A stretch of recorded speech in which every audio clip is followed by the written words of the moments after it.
Salut à tous et bienvenue sur Procédure Online, votre chaîne YouTube qui vous accompagne sur vos procédures pour venir étudier en France. Le but de la vidéo d'aujourd'hui, ça sera de vous montrer comment rédiger son CV. Comme vous le savez, lors de la procédure Campus France, vous aurez à importer un CV. Nos expériences passées ont montré que certains étudiants commettent des erreurs lors de la rédaction de leur CV. Le but donc de cette vidéo, ça sera de montrer quelles sont les erreurs à éviter et par la suite, nous montrerons un exemple de CV. On se retrouve donc tout de suite après le générique.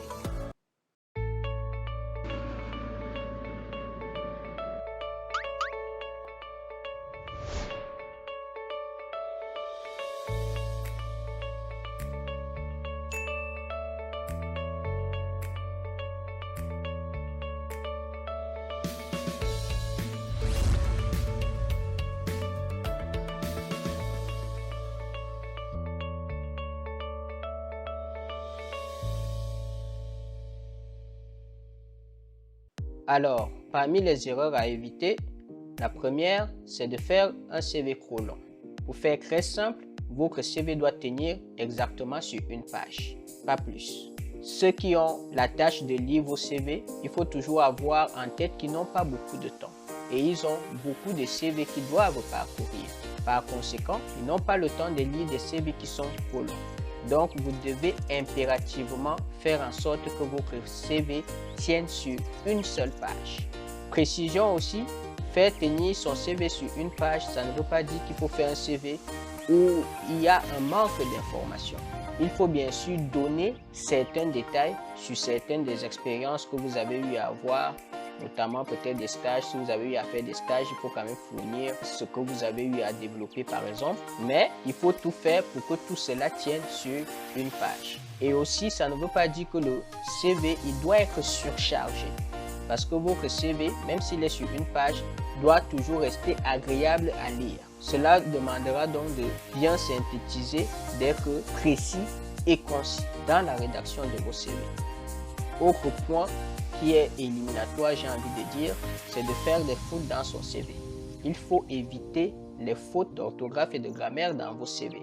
C'est la raison pour laquelle, chaque fois que vous rédigez votre CV, le mieux c'est toujours de le faire relire afin que s'il y a des choses que vous avez loupées dans la rédaction de votre CV, on pourra vous le dire et vous pourrez le corriger. Autre erreur à éviter, c'est le fait de ne pas mettre de titre. Il faut toujours mettre un titre parce qu'à partir du titre, celui qui lit votre CV sait exactement qu'est-ce que vous recherchez. Le but du titre, c'est de dire exactement ce que vous voulez. Par exemple, dans le cadre de la procédure Campus France, si vous postulez par exemple pour une admission en Master 1, votre CV aura par exemple comme titre « Demande d'admission en Master 1 dans telle spécialité ». Dès qu'on prend votre CV, on tombe directement sur le titre, on sait directement qu'est-ce que vous recherchez. Donc, il faut toujours mettre un titre sur votre CV. L'autre point, c'est le fait d'utiliser une photo non professionnelle. Alors, il y a toujours un débat sur l'utilisation ou non d'une photo sur un CV. Ce que nous pouvons dire, c'est que déjà, la photo, elle n'est pas obligatoire dans un CV. Vous n'êtes pas obligé de mettre une photo sur votre CV, ce n'est pas obligatoire. Par contre, du moment où vous décidez de mettre une photo, il faut que celle-ci soit professionnelle. Évitez donc des photos comme des selfies. Il ne faut pas que sur votre photo, il y ait des mouvements de flou, des photos fantaisistes. Ça ne doit pas être une photo de vous en vacances à la plage, par exemple. Il faut que ce soit une photo professionnelle où vous êtes présentable avec un fond neutre, du blanc par exemple, et pas de casquette ni des choses dans ce style-là. Dès le moment où vous décidez de mettre une photo, il faut que votre photo ait un minimum de professionnalisme. L'autre point, c'est le fait d'utiliser une police d'écriture fantaisiste ou peu lisible. Alors, pour les polices d'écriture, évitez les polices avec des styles qui rendent la lecture de votre CV difficile. Il faut à tout prix faciliter la lecture de votre CV. La meilleure police d'écriture que vous pouvez utiliser, qu'on recommande, c'est d'utiliser la police d'écriture Arial. Elle est très simple à lire, elle est agréable à lire et aussi au niveau de la taille du contenu. la taille de la police. Généralement, vous pouvez tourner autour de un peu plus entre 10 et 12. Il faut éviter de mettre une taille qui rend illisible, où on est obligé de cligner des yeux pour pouvoir lire. Il faut absolument éviter ça. L'autre point à éviter, c'est de faire un CV sapin de Noël. Ce que j'appelle un CV sapin de Noël, c'est quoi? C'est un CV qui est trop coloré ou fantaisiste. Vous avez souvent des CV avec un arrière-plan, des fleurs et tout ça. C'est pas utile. Pour une admission, c'est pas utile. Votre CV doit rester sobre, il doit rester simple. Utilisez des couleurs assez neutres. Si vous voulez même mettre des couleurs, peut-être vous pouvez utiliser du bleu. Vous pouvez rester sur du noir et blanc également, mais essayez d'utiliser des couleurs qui ne surchargent pas votre CV et qui ne rendent pas difficile la lecture de votre CV. Un exemple de couleur à éviter, c'est la couleur rose. Évitez ce type de couleur. L'autre erreur à éviter, c'est de faire un CV dans l'ordre chronologique. Le classique d'un CV, c'est de le faire toujours dans l'ordre antéchronologique, c'est-à-dire commencez toujours par présenter les événements les plus récents et puis vous descendez vers les événements les plus anciens. On a souvent vu certains faire des CV où ils présentent plutôt d'abord les événements les plus anciens. Non, il faut éviter ça. Il faut toujours présenter les événements les plus récents et puis vous descendez vers les événements les plus anciens. Enfin, une grosse erreur qu'il faut éviter, c'est de mentir sur des éléments de son CV. Il faut absolument éviter de mentir sur son CV. Votre CV doit toujours montrer la réalité des choses. Évitez d'inventer des choses qui n'existent pas. Parce que si après des vérifications, il s'avère que vous mentiez, vous pouvez être blacklisté. Donc, il faut éviter à tout prix de mentir sur votre CV. Il faut toujours dire la vérité sur votre CV. Donc, voilà les différentes erreurs. Bien sûr, il y en a d'autres. Mais si vous respectez déjà ces différents points-ci, on peut dire que vous avez déjà fait une grosse partie, plus de 90% du travail. Maintenant, nous allons voir un exemple de CV pour que vous ayez une idée de comment peut être présenté un CV dans votre procédure Campus France. Donc là, nous avons l'exemple d'un CV. Comme vous pouvez le voir, il tient sur une page, pas plus, il tient sur une page. À gauche, vous avez la photo, vous avez le prénom et le nom des éléments qui sont indispensables. Juste en dessous, c'est la situation actuelle de la personne qui postule. Donc, nous sommes partis sur l'exemple d'un étudiant qui est en Master 1 et qui postule pour un Master en France. Donc, et nous avons l'adresse de la personne, nous avons son numéro de téléphone, bien sûr qui est un numéro de téléphone inventé au hasard, et nous avons l'email.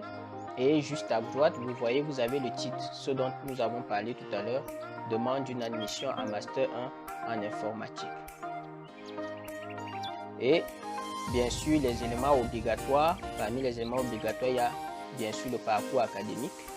Donc, après les éléments que nous avons présentés plus haut, vous avez le parcours académique qu'il faut absolument présenter. Donc, comme vous pouvez le voir, c'est présenté dans l'ordre antéchronologique. Donc, actuellement, nous avons la situation actuelle, pour ne pas me répéter, de l'étudiant. Il est actuellement en première année de master, c'est ce que nous avons mis ici, dans cette filière et cette spécialité. Donc, nous avons par exemple son diplôme de licence et nous avons le diplôme du bac. Et juste en dessous, nous avons les expériences professionnelles. Ça également, c'est obligatoire. Si vous avez eu à faire des stages, il faut toujours le renseigner. Ça, c'est obligatoire. Quand vous avez des expériences professionnelles, il faut toujours les marquer en donnant par exemple le poste que vous avez occupé, la structure, est-ce que c'était un stage et la durée. Et là, vous avez un petit descriptif de ce qui a été fait pendant le stage. Là, vu que nous sommes sur le stage de quelqu'un qui a fait informatique, la personne a précisé son environnement technique. Plus bas, vous pouvez voir, il y a l'expérience académique.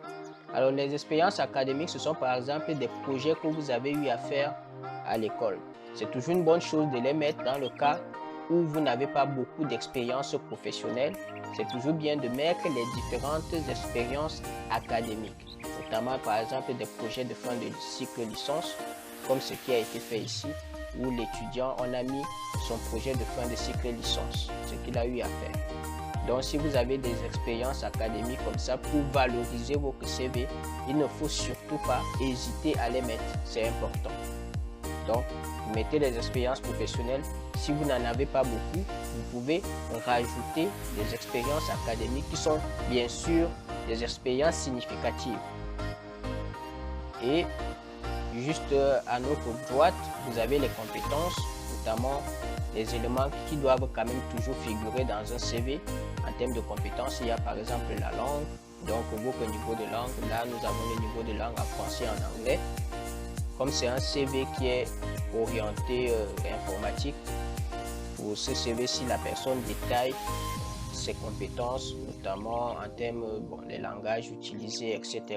Bon, tout ce que vous voyez, ce sont des choses qui sont propres au monde informatique, à quelqu'un qui a fait informatique. Notamment, surtout, quand on lit le CV, c'est plus quelqu'un qui est dans du développement logiciel. Donc, les éléments qu'on peut voir là sont les éléments qui vont avec la situation de la personne. Donc, dans votre cas, forcément, il y aura d'autres choses que vous aurez à écrire sur cette page-là en termes de compétences. Mais s'il y a une chose qui sera quand même commune, c'est au niveau de la langue. La langue, elle est commune à tout le monde. Maintenant, de l'autre côté, les autres compétences, ça c'est propre à votre spécialité, c'est propre à votre domaine. Et enfin, quelque chose qu'il faut souvent aussi rajouter, ce sont les différents centres d'intérêt que vous avez dans votre vie quotidienne. Là, par exemple, l'étudiant, il fait du football, de la gymnastique, etc. Donc, c'est bien de rajouter également vos centres d'intérêt.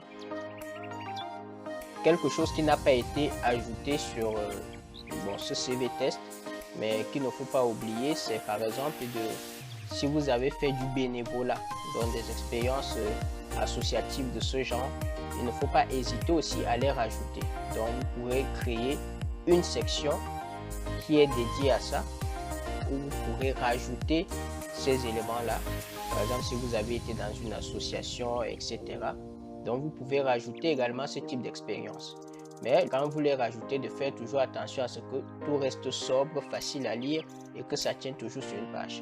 Donc comme vous pouvez le voir sur ce CV, c'est facile à lire, il n'est pas trop fouillis, tout se lit agréablement. Il n'y a pas de couleurs fantaisistes qui empêcheraient la lecture.